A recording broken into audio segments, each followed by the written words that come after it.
رب العالمين والعاقبة للمتقين وأشهد أن لا إله إلا الله إله الأولين والآخرين وقيوم السماوات والأرضين وأشهد أن نبينا محمدا عبده ورسوله وصفيه وخليله خاتم الأنبياء والمرسلين وعلى آله صلى الله عليه وعلى آله وصحبه أجمعين أما بعد. Bunda-bunda, ibu-ibu muslimat yang dirahmati oleh Allah, pagi ini mungkin ini pertama kali bertemu saya, gitu kan? Kalau yang menyaksikan YouTube mungkin sudah 2 kali dengan kami. Pertemuan kita kali ini tidak ada lain adalah berbagi kebaikan, insya Allah. Hidup orang iman itu jika selalu bisa berbagi kebaikan dengan sesama, hidupnya berkah, hidupnya dalam rahmat dan ridha Allah, hidupnya dalam keberuntungan, karena Allah bersumpah dalam Al-Quran, wal asri innal insan lafi khusr, demi waktu asar sungguh seluruh manusia, jenis manusia, innal insan, manusia semua kan di depan saya ini. Ada yang bukan manusia, mungkin yang nggak kelihatan, barangkali ada yang ikut nih. Innal insan lafi khusr, pasti dalam kerugian. Seberapapun harta dia, pangkat dia, nyalon DPR berhasil, yang jadi presiden berhasil, jadi menteri berhasil, setinggi apapun pangkat dia, semua kata Allah rugi semua. Tidak ada yang beruntung. Siapa yang beruntung? Illal ladzina amanu. Pertama, orang yang beriman. Perhatikan betul kalimat ini, hafalkan, renungkan, hayati, intisab bahasa Arabnya. Jadikan itu pegangan, gondelan. Nggih, cara Jawa gondelan. Cekelan. Jangan sampai lepas. Illal ladzina amanu, beriman. Urusi iman kita sama dengan kita ngurusi belanja di rumah. Nggih, dengan kan tugasnya. Dihitung pagi ini, besok mau belanja apa, ikannya apa, ya, lauknya apa, sayurnya apa. Kadang-kadang untuk 1 bulan itu sudah ada hitungannya. Sangat mas, masing mengeluh ya. Sudah ada hitungan, namanya diperhitungkan. Sama, iman kita itu juga harus dihitung, karena ini persyaratan keberuntungan manusia di dunia sampai besok di hadapan Allah, di alam yang kekal abadi. Kalau kita tidak pernah menghitung, memperhitungkan, melihat, merenungkan, berarti kita tidak mementingkan sesuatu yang penting. Pasti diperhitungkan. Ya? Contohnya belanja itu tadi untuk makan, karena makan, kalau nggak makan manusia bisa sakit, bisa mati. Penting. Nah ini di atasnya penting, kepentingan lebih dari itu. Illal ladzina amanu, beriman, diurusi tenan imannya. Tanyakan, rasakan dalam diri kita bagaimana keimanan saya kepada Allah. Sudah dekat apa belum? Sudah yakin Allah itu ada, Allah itu maha kuasa, Allah itu menyayangi hambanya, Allah itu perlu didekati. Seputar Allah namanya iman, pada adanya Allah, kekuasaan Allah. Sudahkah hati kita sehari-hari Allah, Allah, eling Allah, ingat Allah? Itu contohnya iman kepada Allah. Gambarannya kalau bisa kayak HP kita ini, ya. Terus bunyi kalau HP kita refleks tangan itu, gak usah dikongkon, mau tidur ya nyekel HP, tangi turun melek gitu loh, gerayang-gerayang. Oh, HP di bagi yang nyandu pecinta HP, mau tadi nyata itu, nyata itu. Mau tidur, bangun tidur, mau ke jeding, keluar dari jeding, karo masak itu isok nyekel HP. Kok ya iso? Jadi tangan kanan nyekel sotel, kiwal HP nyekel. Kok iso? Nggak bisa. Memang namanya itu apa ya? Kalau sekarang udah kebutuhan hidup, tapi orang tidak bisa hidup tanpa. Nah, itu iman, saudara. Seharusnya ingat Allah, seharusnya begitu. Refleks, karena itu pertanda iman. Percaya adanya Allah, percaya Allah berkuasa, percaya Allah yang ngasih rezeki, percaya Allah ngasih kesembuhan, percaya Allah, percaya semua apa yang menjadi sifat-sifat Allah. Itu namanya beriman kepada Allah. Nah, iman itu tingkat-tingkat. Allah tidak melihat rupa kita, tidak melihat harta kita. Innallaha la yanzuru ila suwarikum wa amwalikum, walakinallah yanzuru ila qulubikum. Apa yang ada di hati oleh Allah. Al-iman ma waqara fil qalbi. Iman itu adalah ketetapan yang ada dalam hati, wa saddaqul a'mal, dan dibuktikan dengan amal. Kalau bicara iman, koreksinya mudah saja. Bagaimana kedekatan kita dengan Allah? Pernahkah jenengan ketika masak kasek ingat Allah? Ya Allah, nyawang geni ini adalah api eling rokok. Ya Allah, selamatkan Allah saka rokok. Nggodhog banyu, nggih, apa? Mendidih kok. Umum bluk kelingan sok wong neraka ya ombenane ngene iki lho. Kon ngombe. Itu namanya iman. Ah, sekarang pertanyakan kepada diri kita sendiri. Berapa menit, berapa jam jenengan ingat kepada Allah, ingat swarga neraka dalam sehari semalam? Betul, saya jawab rahasia pribadi masing-masing dengan Allah. Tapi kalau sedikit, itu imannya berarti sedikit. Sampai waktunya sholat pun gak ingat sama Allah. Waktunya sujud ya, kalingan gorengannya gurung dintasi. Oh, kosong. Subhanallah rabbiyal a'la, kosong. Katanya Allah ngelihat, jane kamu lagi sujud karo sapa? Sujud karo gorengan apa sujud karo wajan apa piye? Harusnya sujud kepada Allah. Yang diingat Allah. Nangis ketika sujud. Sepantasnya begitu, ya Allah, sajadtu laka ya Rabb.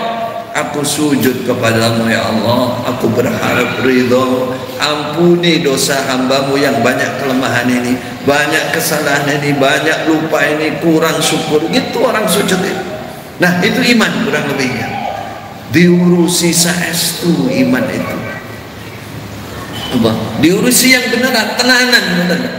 Kenapa? Karena itu penjamin kemaslahatan, kesenangan, keberhasilan hidup kita dunia sampai akhirat. Akhirat itu nggak ada batas. Khalidina fiha, selama-lamanya. Kita aja mau seneng, ya, mau seneng sehari semalam, hari Minggu, rekreasi. Nanti nggih, sing seneng rekreasi lah, jenengan lah. Karo aku barang Coba mau persiapan rekreasi 1 bulan kerja nyeleng, saya setuju. Apalagi anak SD yang bayarnya di akhir kelas 600.000, nyelengin 6 tahun, 600.000 6 tahun. Nanti di ujung SD rekreasi ke Jogja kemana? Itu gambaran. Kita ingin senang sehari 2 hari, perlu persiapan lama. Bagaimana orang ingin senang selamanya itu loh, di surga nanti yang kehidupannya kekal abadi selama-lamanya, senang terus, muda terus, sehat terus, apalagi semangat terus, nggak pernah merasa kekurangan, cukup terus, turah. Mala ainun ra'at wala udhunun sami'at wala khatara ala qalbi bashar, kata Nabi. Besok di surga orang-orang yang soleh solehah, a'dadtu li ibadiyas salihin, disiapkan mala ainun ra'at, kesenangan yang tidak pernah dilihat oleh mata. Berarti nggak pernah kita lihat di dunia ini. Wala udhunun sami'at, tidak pernah didengar oleh telinga. Wala khatara ala qalbi bashar, tidak pernah terbersit di kerentak kita, itu nggak pernah ada. Saking topnya kebahagiaan, kesenangan besok di akhirat nanti di surga ini, di surga. Nah, bagaimana kesenangan yang ada di dunia? Besok akan wa utubihi mutasyabiha, besok akan dikasih buah-buahan, makanan, apapun kesenangan dunia itu mutasyabiha, sepertinya serupa tapi tak sama. Mungkin bentuknya sama tapi rasanya berbeda, dan seterusnya. Itu di surga.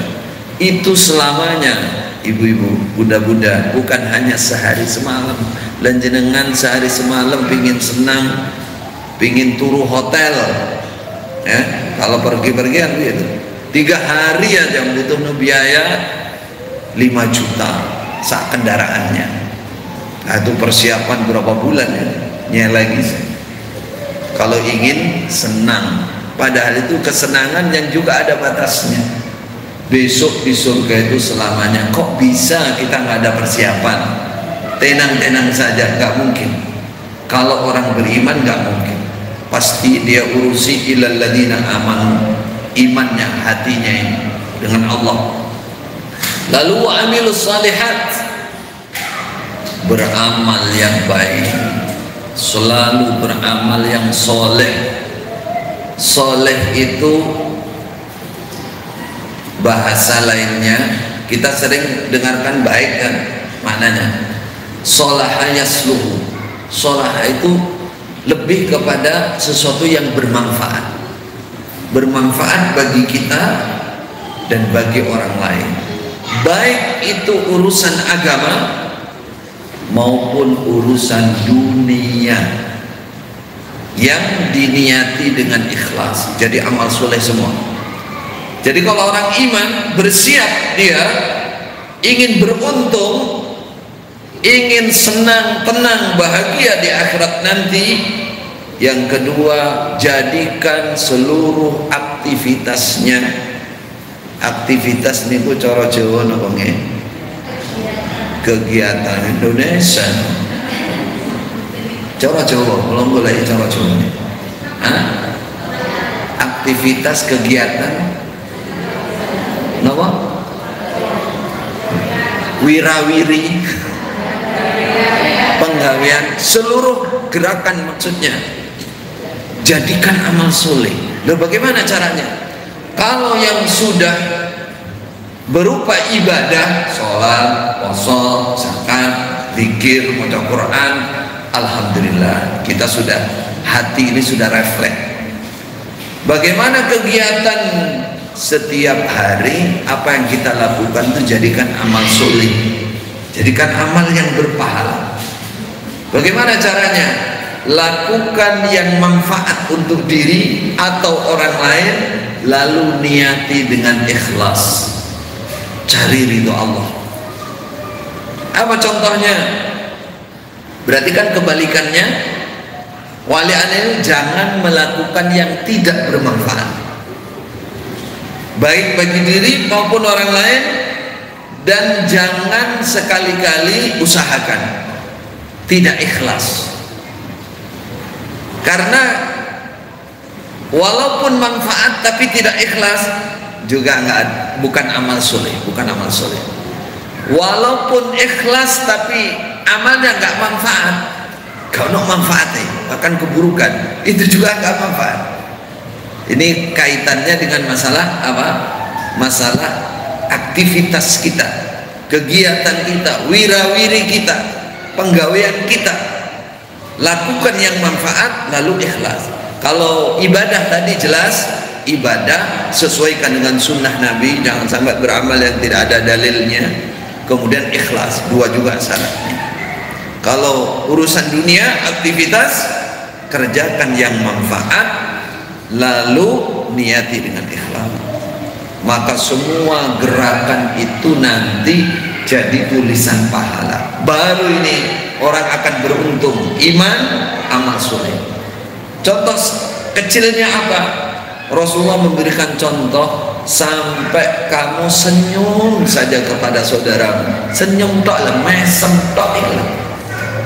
Tabassumu kali akhika shadaqah. Coba saking apa namanya, murahnya kebaikan untuk orang iman, tapi harus ikhlas niatnya.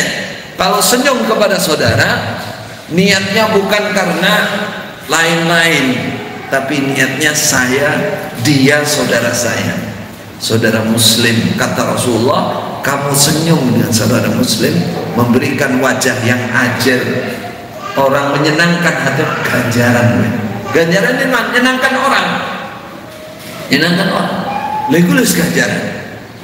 Nah, piro apa itu senyum mila, karena ingin itu kan. Masuk senyum gimana? Apa senyumnya orang Pare? Saya punya teman ustadz orang Pare, sudah sepuh. Dia cerita, dia orang Pare aslinya. Dulu saya pernah dakwah, ngasih pengajian bab senyum, katanya. Semua ikut pengajian. Seminggu kemudian ada yang datang, berapa hari kemudian datang, lapor, ustadz, saya sudah praktekkan senyum, tapi semua orang malah kewedeng, kemuring-muringnya piye ta ustaz? Kata ustaznya, "Lho piye lah kok senyum?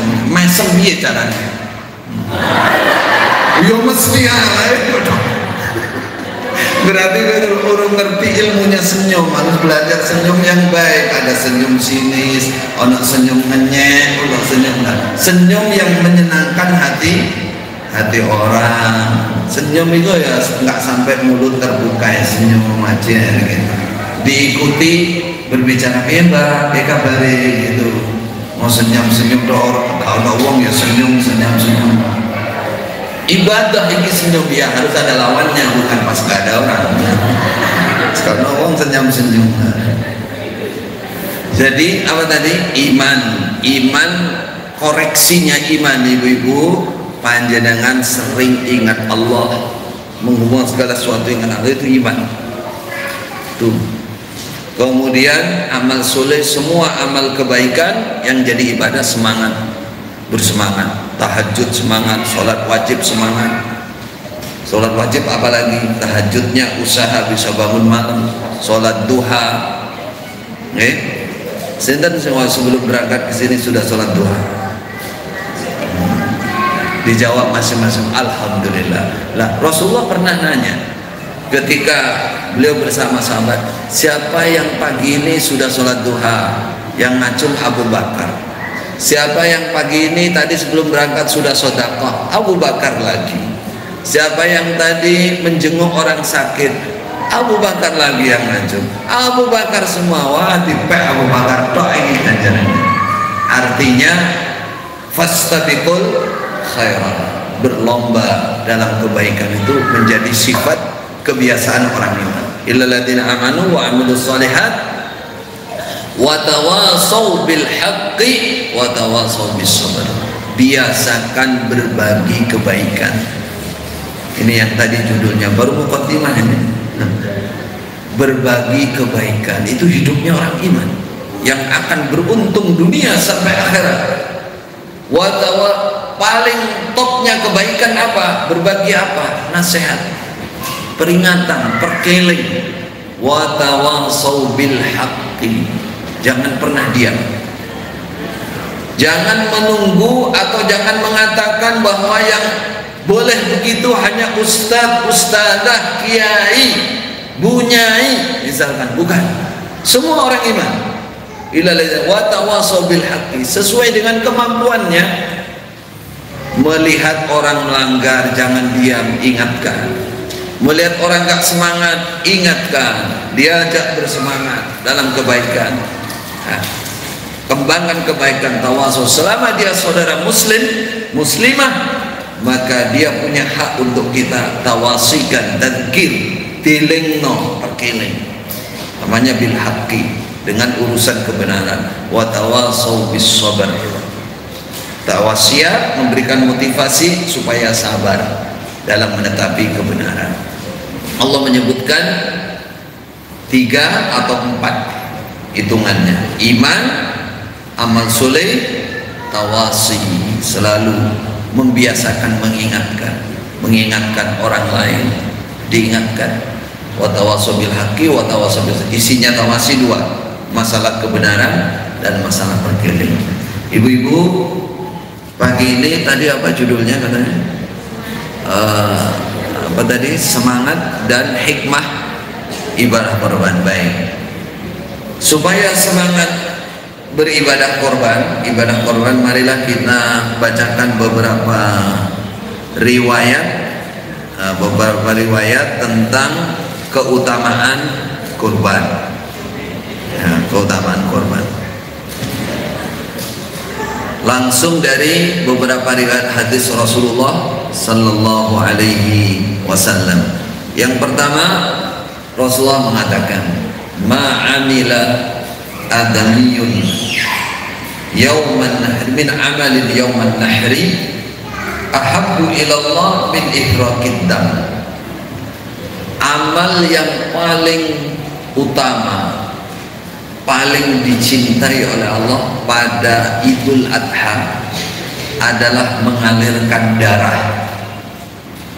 Ngelakno getih. Aku pasti aku insya Allah jadwalnya head itu. Bukan. Jangan salah. Aku nggonaku nyamuknya banyak ya kan. Gede bukan itu. Irokitam apa maksudnya? Mengalirkan darah. Menyembelih hewan korban. Amal yang paling dicintai oleh Allah pada hari Idul Adha adalah menyembelih korban.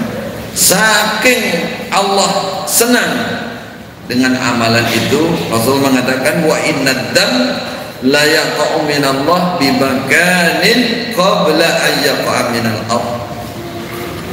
Sungguhnya darah hewan korban itu sudah jatuh, mengalir, nyiprat di sisi Allah sebelum darah itu nyiprat ke tanah. Kira-kira nyipratnya butuh berapa menit? Pinten menit kira sampai ke tanah? Darah yang ngalir itu nggak menit, detik. 1 detik, 2 detik sampai. Nah itu sudah sampai di sisi Allah sebelum nyentuh tanah. Apa maksud Rasulullah? Maksudnya amal ini sangat disenangi oleh Allah dan diterima dengan cepat oleh Allah. Diterima dengan cepat. Belum nyentuh ke tanah, darahnya sudah ada di sisi Allah, sudah dicatat, sudah diridhoi, sudah diterima oleh Allah. Berarti ini motivasi apa? Motivasi itu penyemangat dari Rasulullah untuk berkorban apa biasa-biasa saja?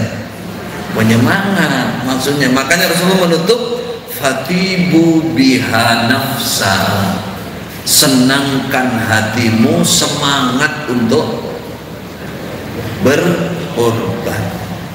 Saya juga siap berkorban. Korban apa bu? Korban merasa. Muabeh nyembelih wedhus ngene korban ya. Tolak nggak nyembelih apa-apa. Korban korban perasaan. Bukan korban beneran ibu-ibu. Fatibu bihanafsa, kata Rasulullah, senangkan hatimu jika kamu bisa berkorban. Jenengan kalau mau pakai baju baru karena ada manten 3 bulan lagi, saudarinya mantenan, sudah dibayangkan, sudah disetting kelambi kuku iki. Kira-kira jenengan nyelengi nopo mboten? Apa langsung nodong bojone, pokoknya mas, pokoknya nek wis pokoknya bingung mas. Pokoknya nopo nyelengi.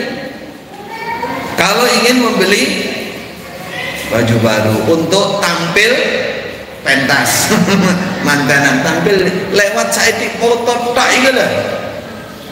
Butuhno juta-juta ya. Enten ngoten niku. Enak. Wong ndi kok wong Pare dan sekitarnya. Sekitar. Lah yang kita ambil begini. Lah kita itu loh mau ganjaran wakil. Dan Rasulullah menyemangati. Lah kok gak ono persiapan? Ini memang nggak pernah dengar apa memang nggak pingin ganjaran?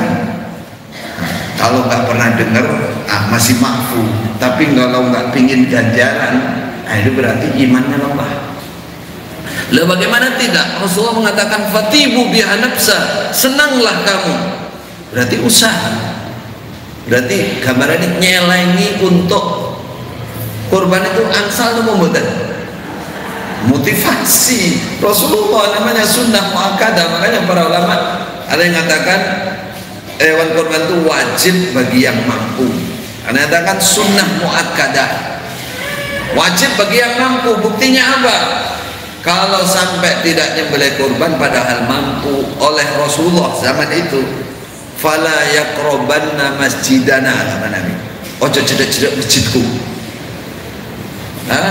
Man kana lahu sa'atan walam yudahhi, sa'atun walam yudahhi fala yaqrabanna masjidana. Siapa yang punya keluasan rezeki, sengaja dia tidak menyembelih hewan korban, maka jangan mendekat ke masjidku. Kira-kira ngeten iki diusir napa mboten? Nek wong diusir iku kira-kira disenengi Nabi napa mboten? Tidak disenengi Nabi. Lah wong duitnya akeh kon tuku klambi tiap bulan beli baju, kok iso gak beli korban? Dijawab, aku itu urusanku, aku ibu-ibu bagian masak toh, itu urusan bojoku. Iya, bojone itu lentek duitnya ning tuku klambi. Harusnya kan wes mas leren sik satu bulannya iki persiapan, harusnya kan begitu. Itu namanya orang bersiap, milih kebaikan, milih ganjaran. Itu ibu-ibu. Jadi terkait hewan kurban seperti itu. Adapun sudah berusaha kok tidak mampu, ya jangan. Karena Allah berfirman apa? Fattaqullaha mastata'tum. Bertakwa kepada Allah itu semampu kamu. Kata Rasulullah, kata Allah seperti itu. La yukallifullah nafsan illa usaha. Nek pun boten mampu ojo dienek-enekke.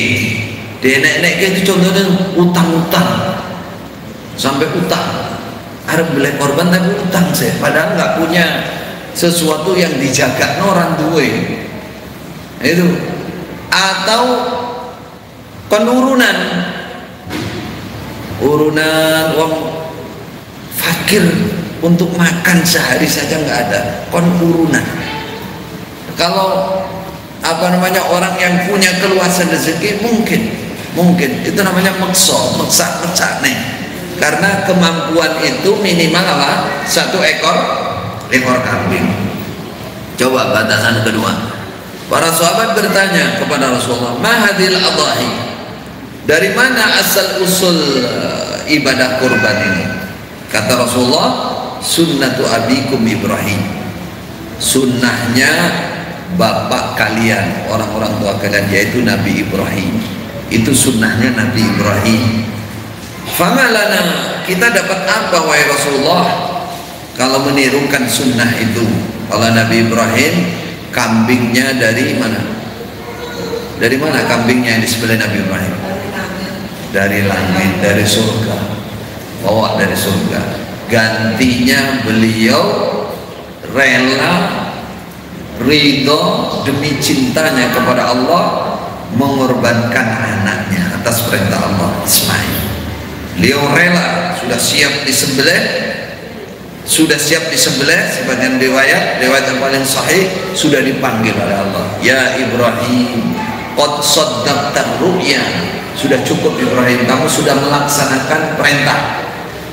Tak ganti, wa fadainahu bidzibhin azim, aku ganti, kata Allah Ibrahim, dengan hewan sembelihan yang agung sekali, yang mulia banget. Wedusnya wedus kiai.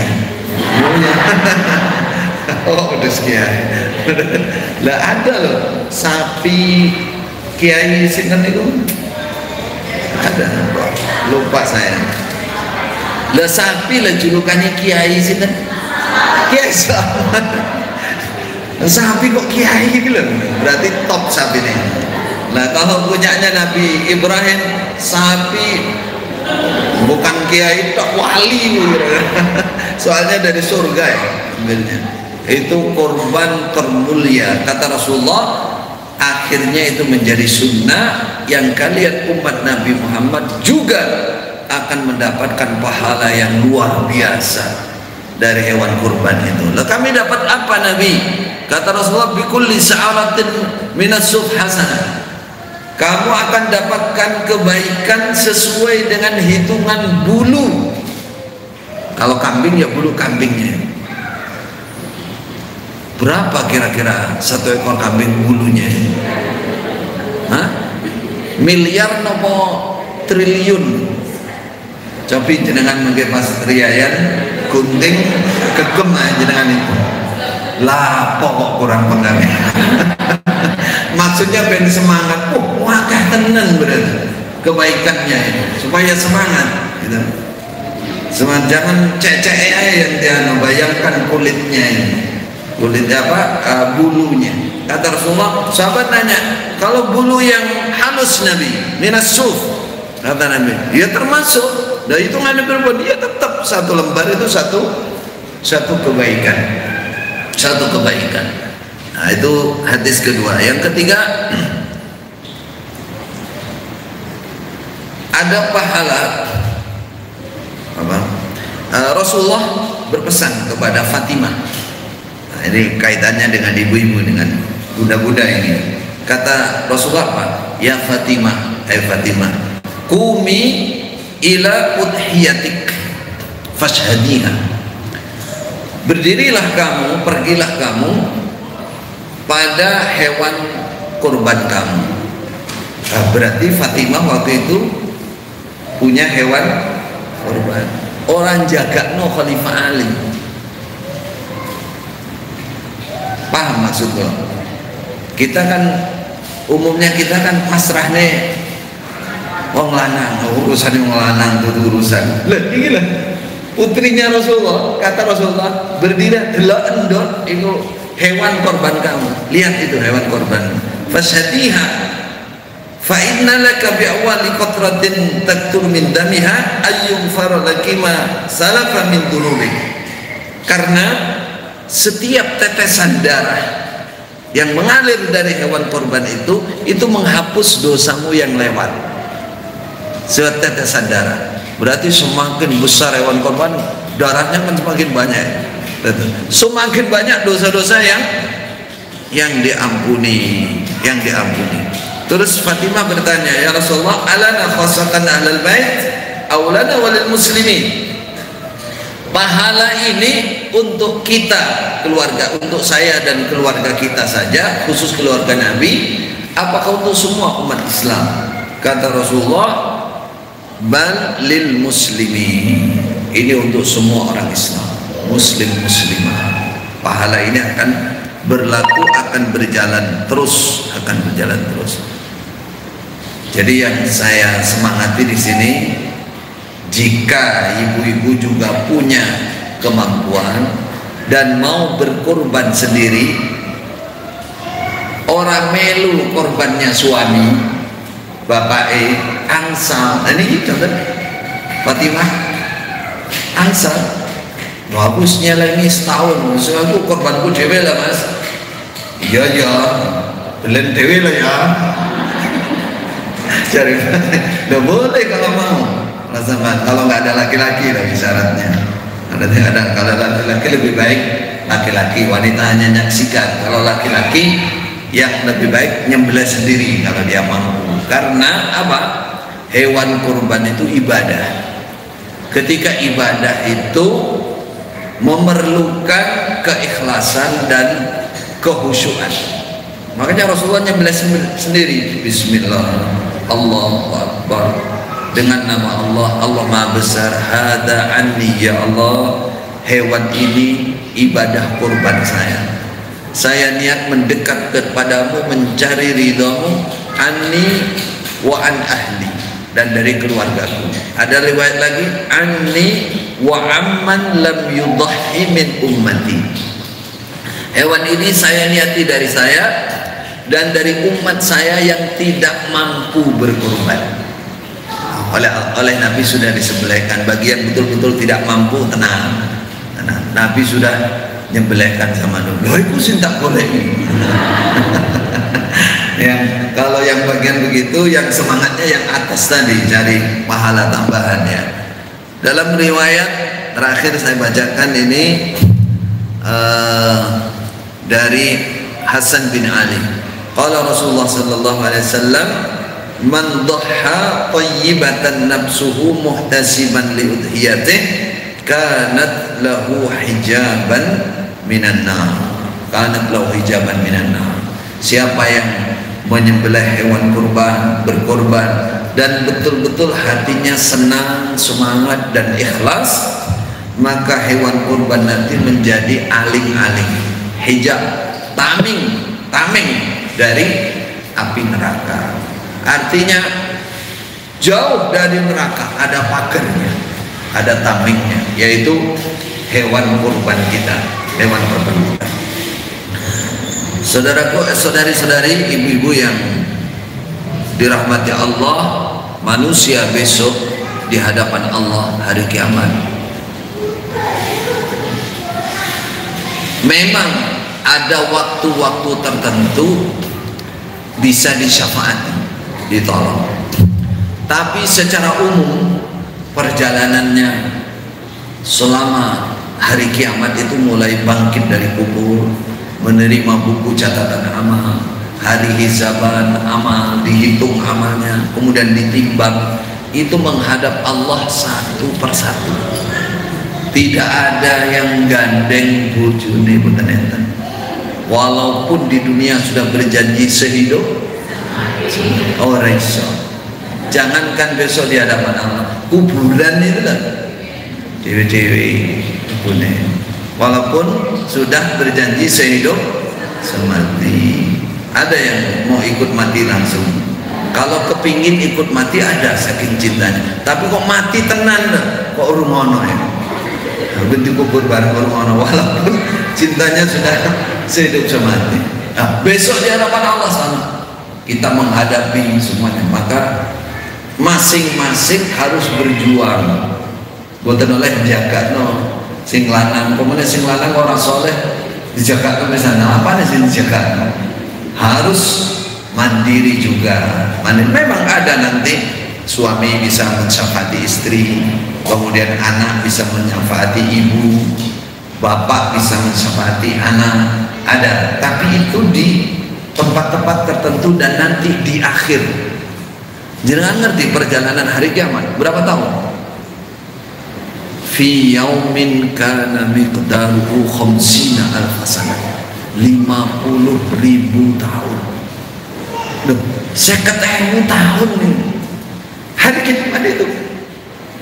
Bagaimana kita menjalani waktu yang sekian panjangnya itu agar selamat, agar tenang, bahagia, tidak ada kesusahan, la khaufun alaihim wala hum yahzanun.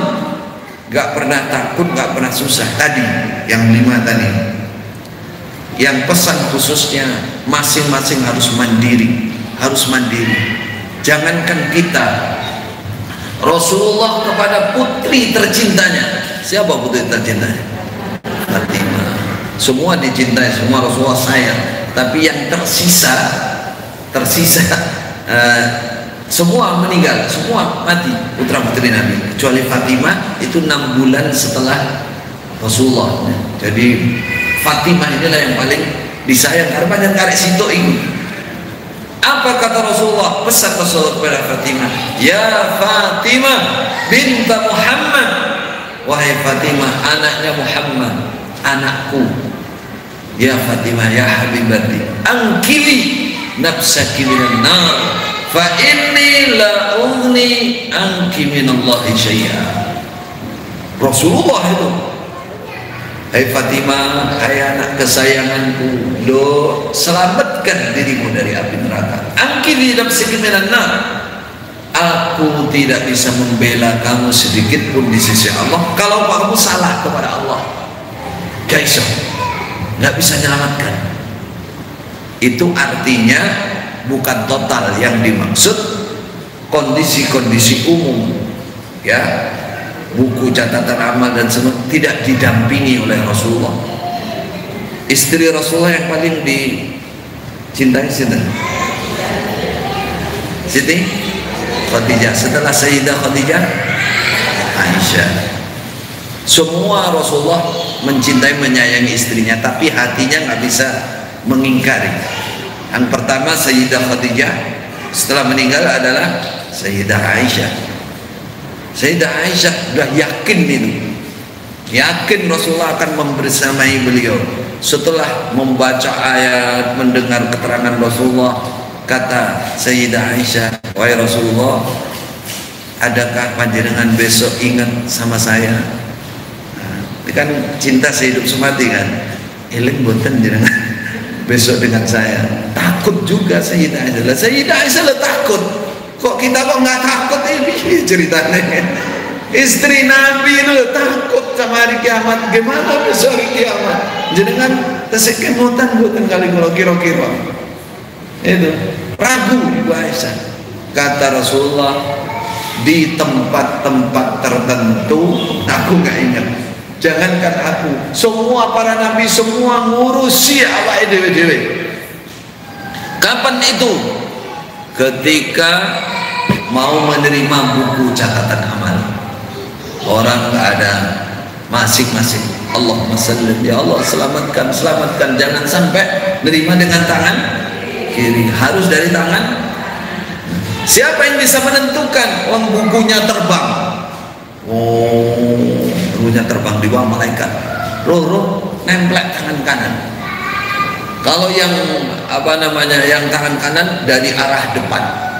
Kalau tangan kiri dari arah belakang. Roh plek tangan kiri. Sopo gawati. Satu persatu manusia itu penentu. Besok kata Rasulullah, para nabi pun ora ulus karo wong wis ngurusi awake dhewe. Ya. Kedua, ketika timbangan amal, ditimbang amal, penentu itu berat kebaikan apa berat keburukan. Ketika yaumul hisab, menghadap Allah satu persatu ditanya tentang amal, sekecil-kecilnya amal ditanya. Ibu-ibu, ini kan yang menakutkan sekali. Jadi ada pertanyaan, sekecil-kecilnya amal ditanyakan. Apakah itu baik, apakah itu terutama amal buruk yang ditanyakan. Kenapa kamu melakukan ini? Kenapa ini? Karena besok akan ditanyakan. Summa la tus'aluna yawma idzin 'anil na'im. Kan ditanya nikmat sekecil apapun ditanya, kamu gunakan apa dulu? Saya kasih harta, saya kasih kesehatan, saya kasih ini, ditanya semuanya. Yang ditanya, yang diurus itu ketika seseorang tidak menggunakannya dalam hal yang manfaat tadi, atau dalam kebaikan, atau menggunakannya dalam kemaksiatan, besok ditanya. Kecuali kalau Allah mengampuni itu, maka banyaklah bertobat kepada Allah supaya amal-amal kecil itu semua terampuni. Kalau terampuni nggak ditanya besok. Bahkan ada namanya Yaumul Kanaf, hari tutup hijab. Jadi ada beberapa hamba Allah yang dipanggil khusus oleh Allah, terus ditutupi hijab, nggak terlihat yang lain. Setelah itu Allah bisik-bisik, hei hambaku, kamu jam segini tanggal segini nek pojokan kono nyekel HP to. Kalau bukan tanggal ikut tok tang putih-putih nyekel HP ngaku nih nyekel HP to, awakmu lah ngerasani wong to karo kancamu to. Nggih ya Allah, nggih ngeras ya wis iki tak rahasia awakmu karo aku tok sing ngerti. Soalnya bar ngerasani kok langsung mbok busek to iku. Hapus to, kan wong ngerti. Nah, Gusti Allah kan wis tak tutup awakmu di dunia, kamu nggak ketahuan, kamu istighfar, kamu ampun, saya ampuni semua. Makanya dikatakan maghfirah. Maghfirah itu mana aslinya tutup, ghafar. Ghafar. Kalau bahasa Inggrisnya cover. Cover itu dari ghafar bahasa Arab. Ghafar. Ditutup oleh Allah, dimaafkan, kecuali itu. Semoga kita termasuk hamba-hamba Allah yang diampuni dan ditutup aib kita, kesalahan kita.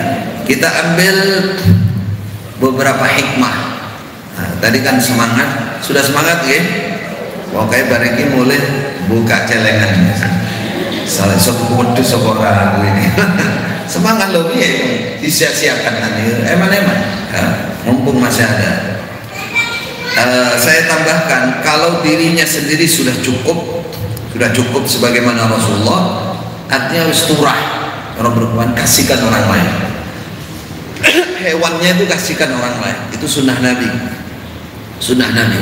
Kalau turah punya lebih, kasihkan orang lain untuk disembelih, titipkan di musola, titipkan di orang miskin, mana suruh nyembelih suruh bagi. Itu pahalanya itu korban tenan itu. Semua mantek korban itu, ya sebelum sembelihan siap freezer. Kau gede.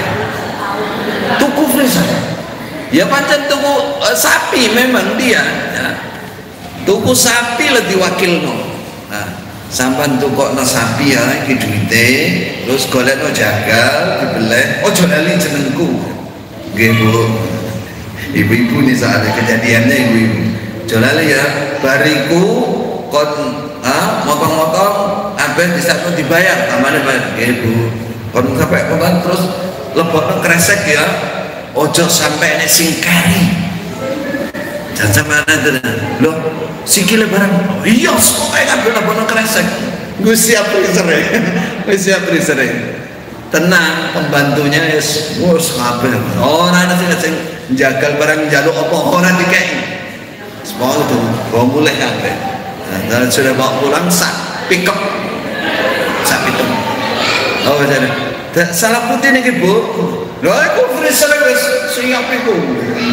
Wah masuk anu tutupan ojo lali dikunci. Dimakan setahun orang teh kan. Iki korban model lopo. Ini namanya bukan berkorban. Nggak mau korban nih. Masa ingatkan berkorban itu ibadahnya di waktu dia ikhlasnya, itu yang pertama. Yang kedua daging yang disedekahkan, ganjarannya di situ, pahalanya. Ya boleh nyimpen tapi ya sakmatio saja, jangan berlebihan. Ngoten nggih? Hikmah korban yang pertama, ibu-ibu, saya juga waktunya mepet ini, saya juga khotib di kandat ya. Jadi kita singkat-singkat saja. Pertama, kaitannya dengan masalah cinta Allah. Hikmah korban itu, pelajaran hikmah dan korban. Lebih mencintai Allah daripada segalanya. Diambil dari mana? Tadi kisah Nabi Ibrahim. Nabi Ibrahim sanggup berkorban menyembelih anaknya karena cintanya kepada Allah lebih daripada segalanya. Lebih daripada segalanya. Kalau kita ibu-ibu menyaksikan atau mungkin ibu-ibu mengalami sendiri, suaminya cinta buta, kuampang toh kongkonane, nggih, ojo mantuk kok konangan. Kalau sudah cinta buta mudah disuruh. lo dia. Ceritanya Pak Bengkring ini orang Jawa tuh. Sampai kan dilatih ngapunten. Piye Mas rasane? Sepet. Soalnya enten najis iki teleke anaknya apa dudu. Saking cintanya kepada istri, namanya jenenge Pak Bengkring. Dan niku angsal cerita kula keng wong Jawa lho. Kula sanes wong Jawa. Nah, mesti dilatih piye Pak rasane? Sepet. Orang muring-muring, tapi dia nggak bisa nolak perintah istrinya. Apa yang kita ambil tadi? Cinta. Cintanya Nabi Ibrahim kepada Allah melupakan semuanya. Nah, yang kita lihat. Lah bagaimana dengan kita? Pelajaran dari hewan kurban ini, mengorbankan semuanya. Jangankan kambing, semua yang saya punya. Kalau itu memang adalah perintah Allah, saya lebih cinta Allah daripada segalanya. Kalau saya harus korbankan semua, saya korbankan semua. Nah, cinta Allah ini pertaruhan iman kita. Siapa yang cinta Allah tinggi, maka Allah mencintai dia. Cinta kepada Allah ini ibadah, ini iman. Kata Rasulullah, la yu'minu ahadukum, tidak beriman salah satu kalian, hatta yakuna Allah wa rasuluhu ahabba ilaihi mimma siwahuma.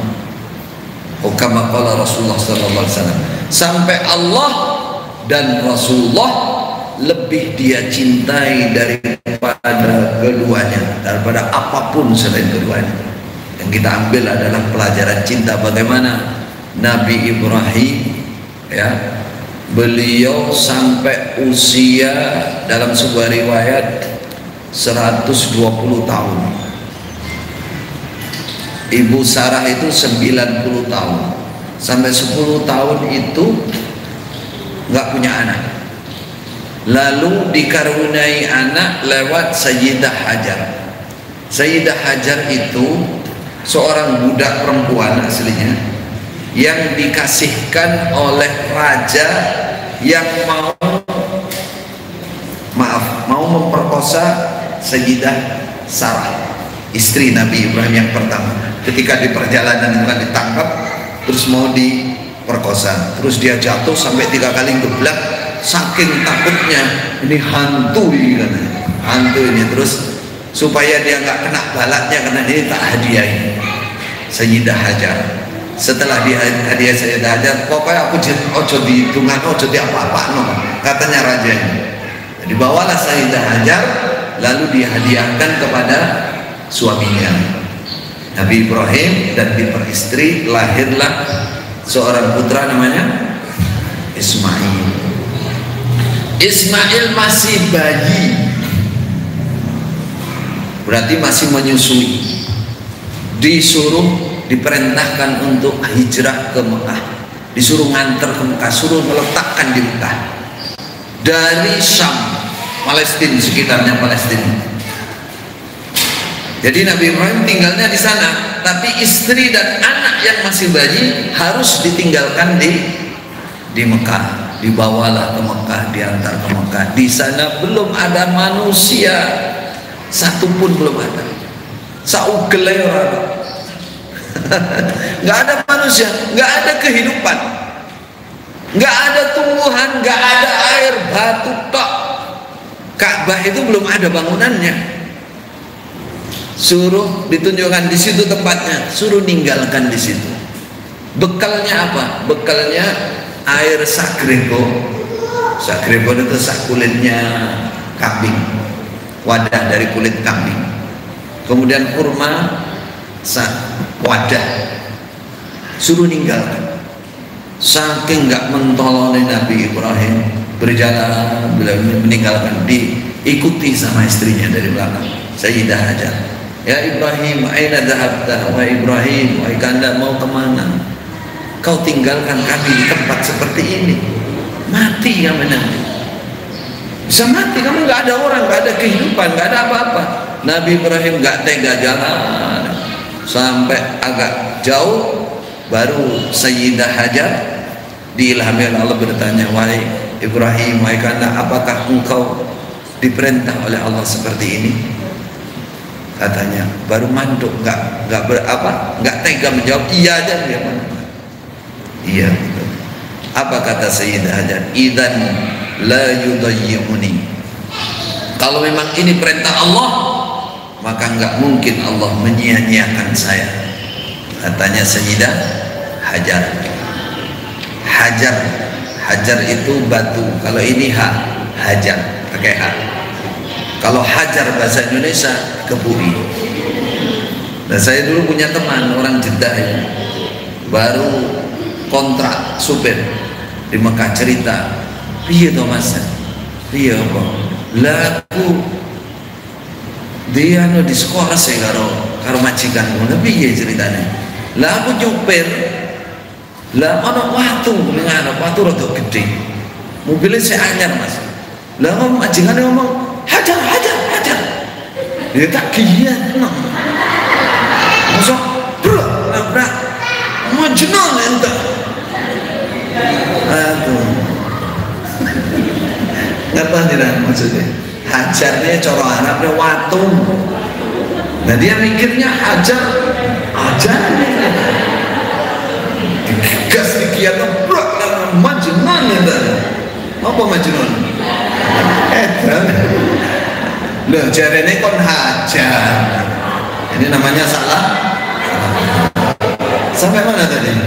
Sayyidah Hajar mau ditinggalkan Nabi Ibrahim. Singkat cerita saja, waktunya habis. Waktunya masih, tapi waktu saya harus ke kandang. Jadi Bapak Ibu, Ibu-ibu, oh ada bapaknya, nggak salah.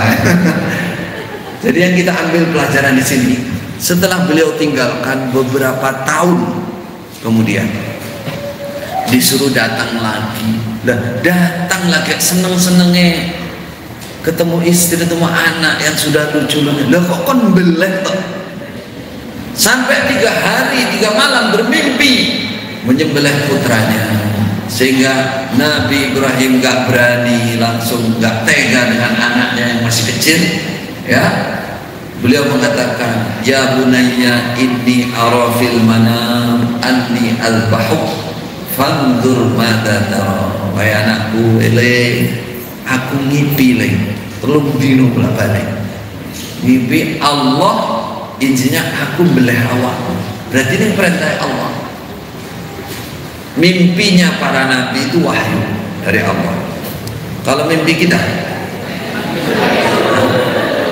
wahyu juga, tapi bukan dari Allah, dari setan atau dari hawa nafsu kita, dari nafsu kita. Wahyu dari Allah. Apa kata Nabi Ismail? Allahu Akbar, betapa solehnya anak yang soleh, manut. Apa kata beliau? Ya abati, ya'mal ma tu'mar, if'al ma tu'mar, satadini insyaallah minas sabirin. Wahai bapak, kalau itu memang perintah Allah, laksanakan. Insya Allah saya bersabar. Nah, ini namanya bapak soleh, putranya juga soleh. Coba kalau anaknya nggak soleh katanya, loh pak, dibelah pak, loh anggur sampai naik sampai gede, tapi mungkin bisa begitu. Tapi Nabi Ismail nggak seperti itu. Bapak, kalau memang itu perintah Allah, bagaimana tidak kita laksanakan, kita cari ridha Allah Subhanallah. Ini namanya mahabbatullah, cintanya kepada Allah lebih dari segalanya. Ini pelajaran tertinggi. Marilah kita belajar mencintai Allah. Bagaimana mencintai Allah itu? Namanya kata para ulama mahabbatut ta'zim, cinta yang isinya mengagungkan pada Allah, mengagungkan Allah, bersujud, tawakal kepada Allah, dekat dengan Allah, takut dengan ancaman Allah, sehingga banyak melaksanakan perintah, banyak menjauhi larangan. Itu praktek dari cinta. Ini pelajaran tertinggi dari ibadah kurban, asal usul dari ibadah kurban, yang penutupnya adalah ikhlas. Pelajaran tertinggi adalah ikhlas. Artinya segala amal kita, sekecil apapun amalannya, lakukan dengan ikhlas. Ingat surat Al-Kautsar, inna a'tayna kal kautsar.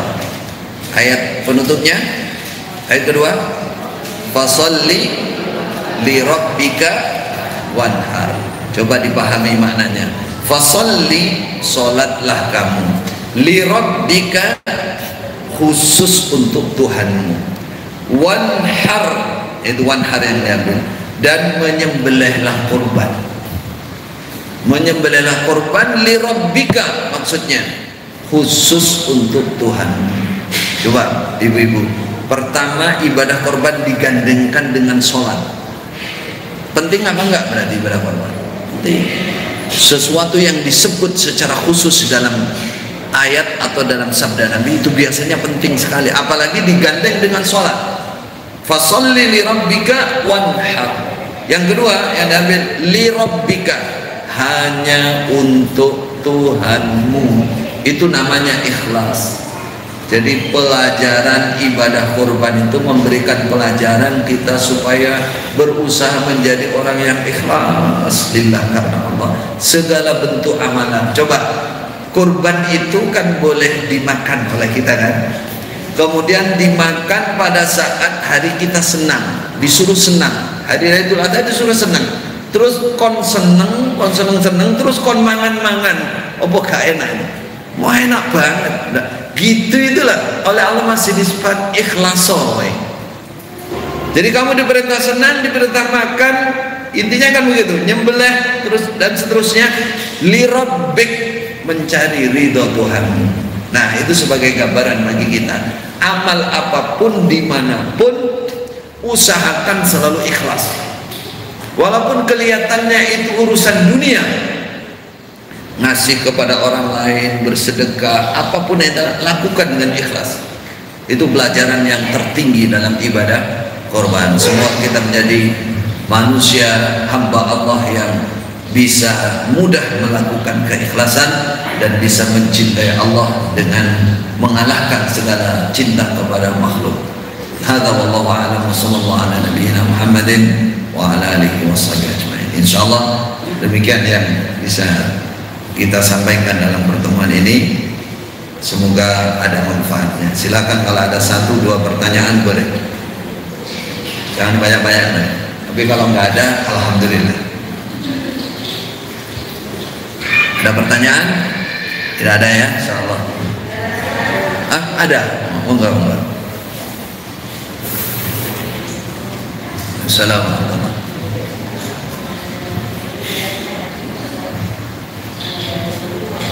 Tak bertanya.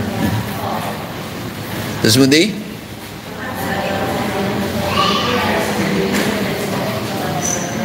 Kalau mau menyembelih korban, apakah sudah akikoh? Oh,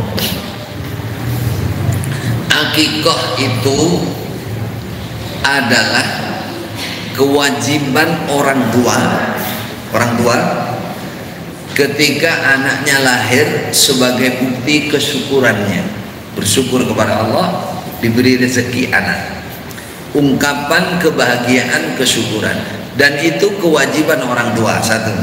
Yang kedua, ada waktunya. Hadis riwayat yang paling sahih sampai 21 hari. Orang tua yang mampu menyembelih akikoh dalam masa ini, nah, itu sembelihlah akikoh untuk anaknya. Kalau keluar dari 21 hari, bagi orang tua pun kalau punya kemampuan, itu hukumnya sudah sunnah, boleh ya boleh tidak. Orang tua. Nah kalau kita sudah tua sudah jadi orang tua, eleng zaman biyen, tanya ibu pun di akikoh ini betul dorong biyen, no aku mangan sedina era ora iso kok kan boleh wedhus sesuk wedhus tonggo enek katanya. Nah berarti beliaunya belum mampu. Nah, bagaimana kita? berarti sunnah. Jadi artinya kalau memang ada, tetap yang didulukan adalah hewan kurban. Itu urusannya zaman dulu, urusan orang tua dulu. Tapi kalau punya dua-duanya, aku tak tahu, udah seluruh lah. Nah, boleh. Tapi nggak boleh satu kambing diniatnya akikoh sama kapan, nggak bisa digabung. Nonton gak? Enggak.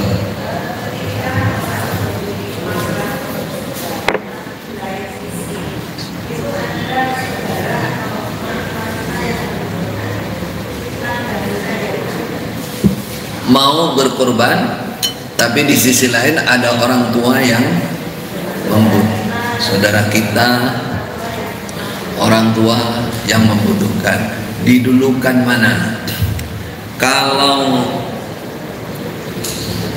kebutuhannya betul-betul kebutuhan, namanya doruriyat kalau bahasa Arab, kebutuhan yang kalau dia nggak ada dia celaka, maka didulukan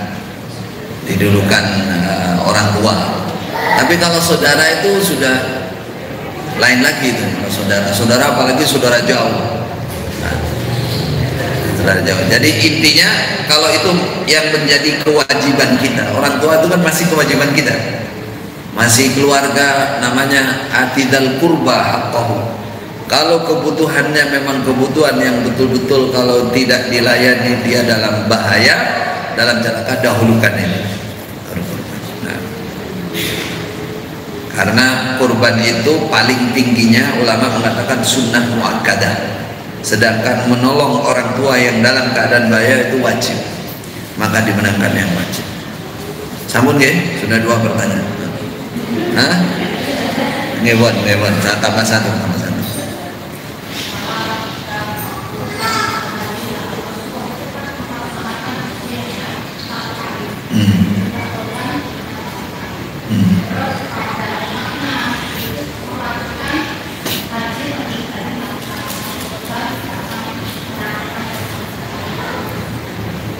Bagaimana? Wajibnya haji 1 kali, terus dia haji berkali-kali. Ini contoh perbandingan maksudnya ini. Yang wajib 1 kali, berarti kalau berikutnya haji itu sunnah. Kemudian berkorban wajibnya 1 kali setiap tahun. Jadi kalau korban itu tidak sama persis dengan haji. Setiap tahun kalau mampu dia harus berkorban. Bentahun nek haji bukan setiap tahun, sekali saja. Tahun berikutnya walaupun mampu boleh haji, boleh tidak. Ini perbandingannya. Jadi perbandingan sakit. Saya dipahami maksudnya. Jadi setiap tahun kalau korban dan dia mampu wajib berkorban. Kalau tidak mampu tidak wajib. Kalau haji, kalau sudah pernah haji sekali, berikutnya sudah sunnah semuanya. Ini kita maksudnya. Nah, itu hukum yang benar seperti itu. Maka usahakan setiap tahun bisa berkorban. Bisa berkorban bagi yang mampu. Cekap ya. Bismillahirrahmanirrahim. Alhamdulillahirabbil alamin. Allahumma shalli ala Muhammad. Allahumma barik lana fi ijtima'ina wa barik lana fi majlisina wa barik lana fi sya'nina kullih. Allahumma inna nas'aluka bi anna nashhadu annaka antallah alladzi la ilaha illa antal ahadus samad alladzi lam yalid wa lam yulad wa lam yakul lahu kufuwan ahad. Anta ighfir lana wa tarhamna jami'an fid dunya wal akhirah wa anta tubsutu 'alaina min barakatika wa rahmatika ya arhamar rahimin. Rabbana atina fid dunya hasanah wa fil akhirati hasanah wa qina adzabannar. Sallallahu ala nabiyyina Muhammadin wa ala ali Muhammad. Subhana rabbika rabbil izzati amma yasifun wa salamun ala mursalin walhamdulillahi rabbil alamin. Wassalamu alaikum warahmatullahi wabarakatuh.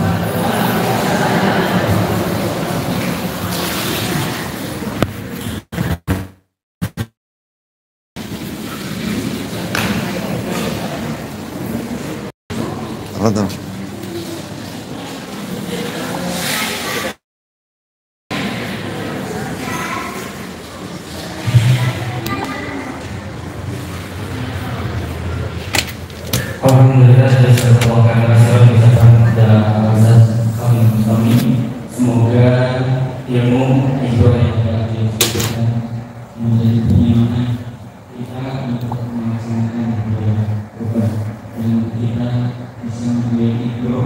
setiap hambanya Nabiullah Ibrahim